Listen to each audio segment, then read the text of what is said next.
বন্ধুরা, বাঙালির খুবই পছন্দের মটরশুঁটির কচুরি নিয়ে চলে এলাম। মটরটা আমি ছাড়িয়ে নিয়েছি, কড়াই মটর দিয়ে হাফ বাটি জল দিয়ে চাপা দিয়ে দিলাম। এদিকে একটি পাত্রের মধ্যে 1.5 বাটি ময়দা, পরিমাণ মতো লবণ, সাদা তেল, ময়ানের জন্য ভালো করে ময়ান দিয়ে অল্প অল্প জল দিয়ে ডো বানিয়ে নিলাম। এদিকে চাপা খুলে দেখে নিলাম মটরটা হাফ সেদ্ধ হয়ে গিয়েছে। কড়া থেকে নামিয়ে একটা মিক্সিং জারের মধ্যে নিয়ে নিলাম। মটরের উপর দিয়ে দিলাম পরিমাণ মতো লবণ, স্বাদের জন্য চিনি, একটু আদা, একটা কাঁচা লঙ্কা।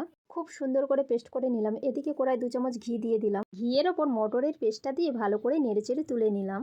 এদিকে ময়দার ডোটা ভালো করে দোলে লেচি কেটে গোল করে নিয়েছি। এদিকে ময়দার একটা লেচি নিয়ে খুলি করে নিয়েছি। খুলির বীজখানে মটরের পুরটা দিয়ে দিলাম।